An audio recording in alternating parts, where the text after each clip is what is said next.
Well, we want to unlock the kid in you today. So we have Lisa Childs here, and you're with a blog called Tried, Tested, and True. Yes, and you know, usually I'm in the kitchen, so it's kind of nice to have an easy setup. Yes. It's really fast to just set up something like this and not in the kitchen, but thank you so much for having me. Yes, we tried to have you on for a cooking segment that unfortunately didn't air, so I'm so glad you're back, and you're doing something that is for the kids on that snowy day. Yes, this is so perfect for like these cold days when you don't know if you can really go outside quite yet. Yes. And this keeps my kids occupied for a solid hour. No way. Solid hour. Better than the iPad, baby. Really? And they're actually getting some motor skills out of it. It's so fun. So what are we making, So Lisa? today we are going to make a 2-ingredient Play-Doh. Oh, nice. And we like calling it ice cream Play-Doh because you can't eat it, but it is so soft and pillowy and it smells sweet, and my kids just love it. So that's why we're gonna make it today. Sold. Let's go. Okay. What should we so do? It's only 2 ingredients. The first ingredient is cornstarch. I'll have you just dump that in our bowl right here. I love cornstarch. It's so soft. I know. And then the second ingredient we have is just the cheapest conditioner you can find. Okay. So this conditioner is like 79 cents at the store. Is it really? So easy. I used to use that when I was in middle school and high school. You did not. You did not. Yes. Well, this Good is old VO5. The strawberries and cream kind. It smells so good. Like, oh yeah, it takes me right back. Right. That's the kind I used to get. So you I'm put just gonna dump a little bit of that cheap conditioner in, and I emphasize cheap. I've tried using like, you know, even like the Pantene kind, the kind that you normally use, but we want to use the cheaper kind because it has a little bit more of a water content. So it keeps it like nice and moist. We'll add just a little bit more in here. That's so interesting that you had to experiment with a few different kinds of conditioner.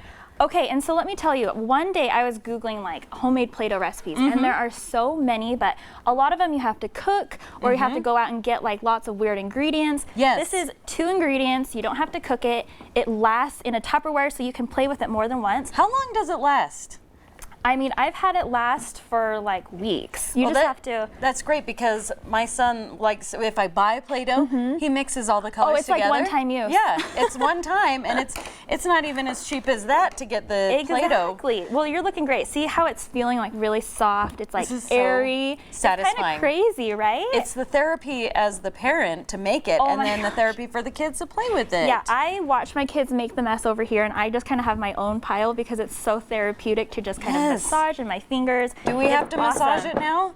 Yeah, so I have one. I have one for you here. This one looks a little bit soft, so you just kind of have to keep adding a little bit. You guys, we should make a YouTube video right now and get so many views of just playing with this stuff. It is so therapeutic. So I guess when it gets a little sticky, you want to add a little more if it gets a little sticky, you can just kind of dust your table with a little bit of extra cornstarch. If it gets a little dry, you just need to add a little bit more conditioner. So it's like hours of nonstop play. It's so nice. Oh, this is so soft. And you can see we're kind of making a little bit of a mess here. So this is also really nice to do in the springtime when it gets a little bit warm. You can just take it out into the patio, just do it outside. The kids love making a mess, but it's really not that bad. It's not, there's no food dye or anything, so it's pretty easy to clean the kids up. You just kind of dust them off after. Yeah, I love the different textures you can make by adding enough cornstarch. And like I said, that soft cornstarch is just so nice on the fingertips.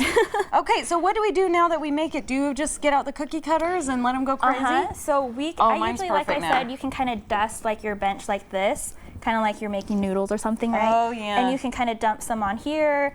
And kind of knead it a little bit more. Okay, I've got to play with that for a second. I like giving my kids like little kid knives and cookie cutters, some like a rolling pin. So good. And you know, it's like you want so good. But you can't. So if you have really littles, I have a 2- and 4-year-old. How old are your kids? Just 5. 5? So our kids would probably play together. Yeah, okay, so I'm gonna make a little dog biscuit, and then when I pull this out, you can tell me if this is good. Okay, here we go.